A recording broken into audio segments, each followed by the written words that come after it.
Give Stony Brook a lot of credit. They just physically beat us, just plain and simple.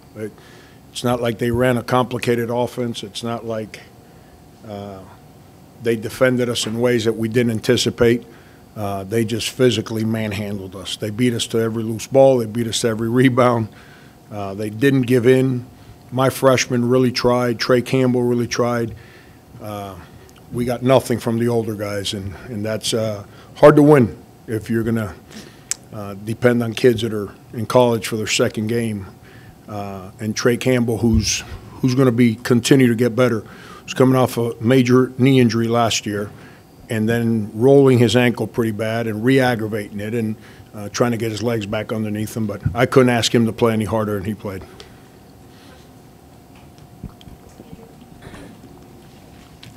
Frank, with no timeouts, they're late. What are you calling from the sideline and obviously not getting that rebound? Mike was in here earlier saying if he grabs that rebound, gives you a little more time to set something up. Just what did you think about that last sequence? How about if Mike grabs any rebound? When you're the biggest guy on the court at 270 pounds, how about grabbing one?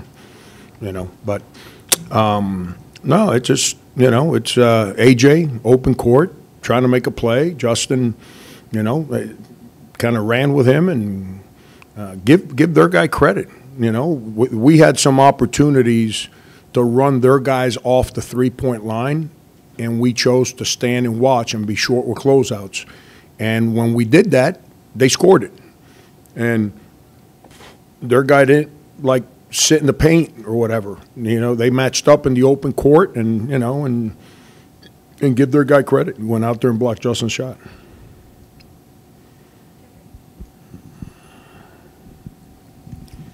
Did you give any consideration at all to bringing Silva back in after he had that fourth foul? Why not?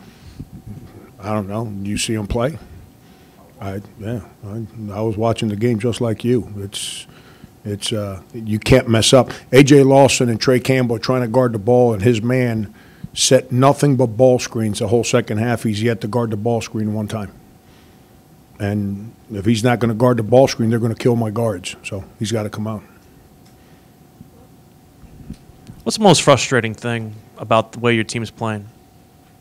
Nothing frustrating. That's what I do for a living, coach.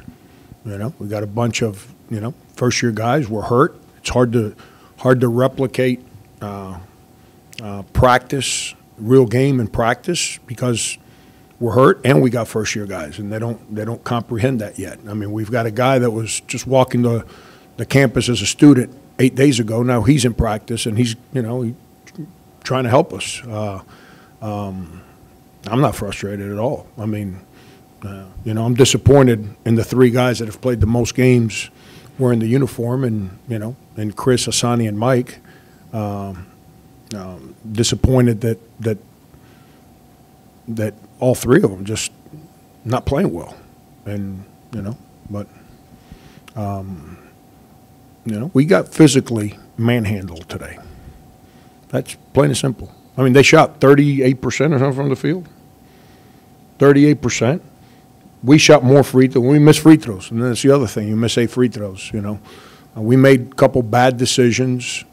Once we kind of started getting back in the game there with Keyshawn shot that 3 he shouldn't have shot, and then he jogs back on defense and he gives up a 3 because that's what freshmen do. And AJ took a 3 where we had no one to offensive rebound that he probably should not have shot. But we missed 8 free throws in a 2-point game. But at the end of the day, when you look at the stat, if you eliminate the score and you look at the stats, you probably say we won. But that's why stats are so deceiving. They manhandled us. They just pushed us around, beat us to every ball, and the guys on our team that should be prepared to manage that moment, Coach Sar, Chris, Hassani Gravett, they didn't answer the bell. So, it's we got beat, plain and simple.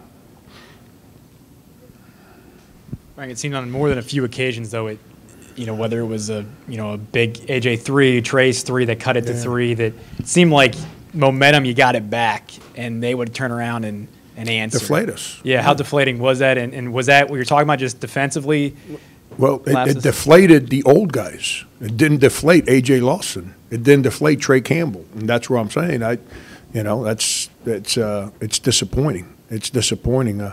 But we cut it to 3. We got a chance for a backside steal. Hassani doesn't do his job, so they get a put. We knock a ball loose, and they get a putback. So they make it 5. Then we score again. Then it's 3 again, and they come down. We got a clean defensive rebound by Justin Minaya, and someone must have taken a deep breath on him or something, and he fumbles the ball, and it lands right in Kotsar's hands, and he can't pick it up. The ball goes between his hands, between his legs, and it goes out of bounds. They get it. They stick a 3.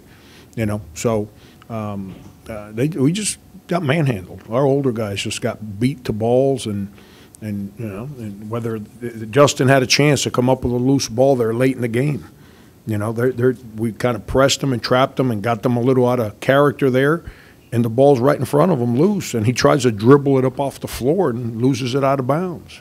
So now we got to guard a baseline out, and that's a steal in the open court that becomes an open court opportunity, and instead we get nothing from it.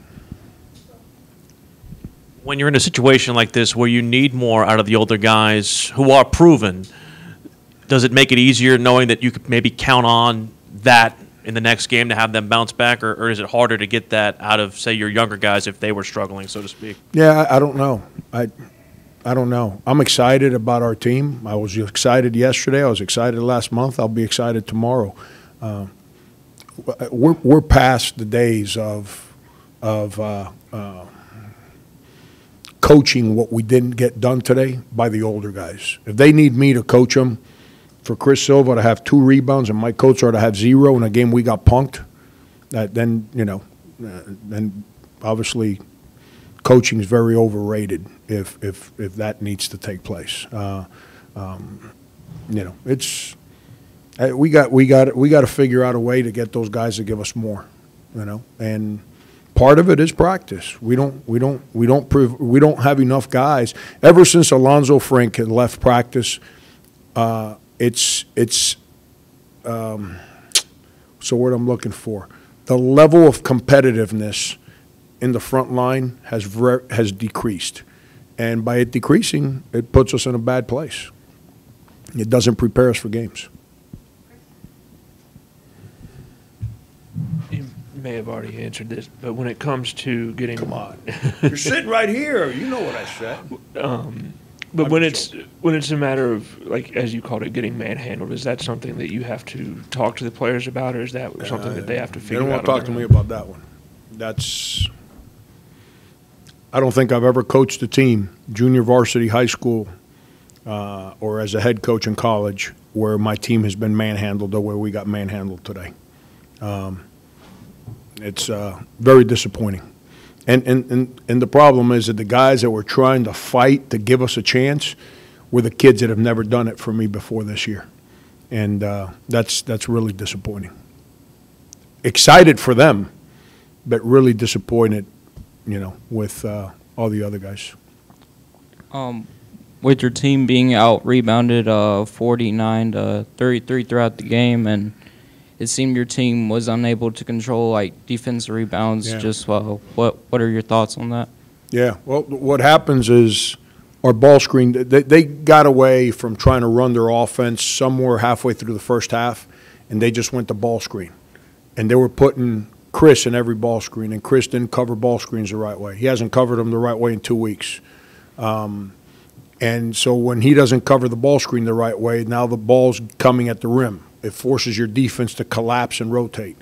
And they weren't making the shots, but they were throwing it up there. And then now on the backside, so think about it, Chris messes up the ball screen. Sometimes Hassani just didn't even try to guard the ball. The guy just drove right by him. So now it collapses your defense, and they're shooting it and missing.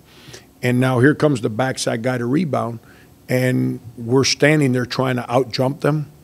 And when you try to out-jump dudes that are tough, then you better be tough too.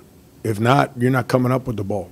And that's basically what happened. And I don't know if tough is the right word, you know, because everyone thinks tough is a guy can fight. It has nothing to do with fighting. It's about doing your job, about sacrificing your body. And your job on the backside there is to, we say, well, I'm not going to say it, but, you know, lay wood on guys. You can't stand there. We call it first blood.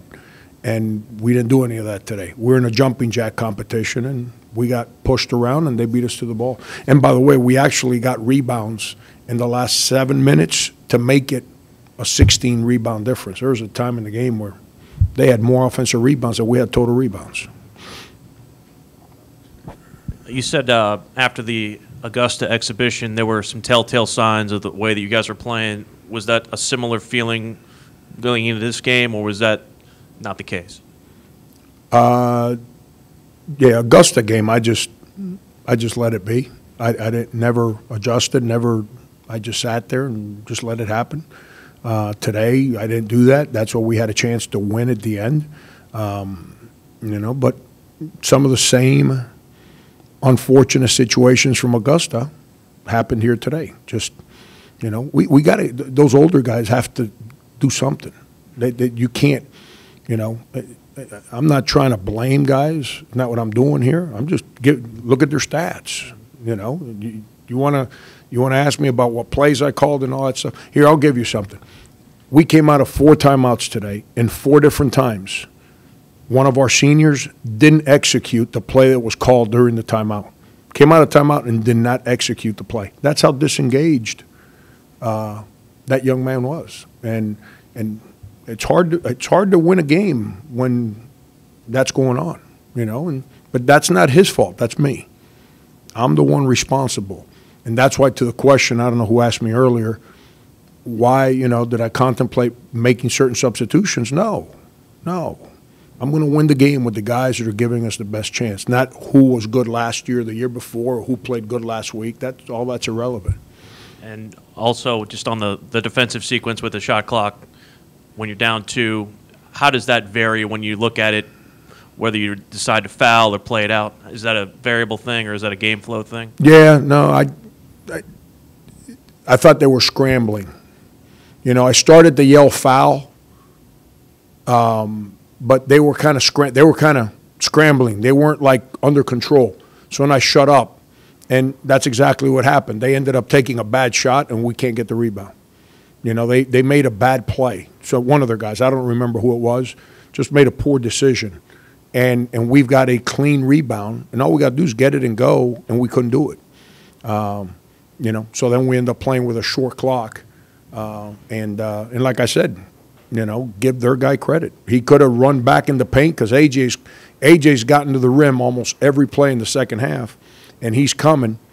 And they could have just collapsed and we given up that 3, and then Justin either makes it or misses it. But their guys kind of corralled AJ, and then that guy didn't sit in the paint. He went out and found Justin and blocked that last 3-point shot. Yeah, man.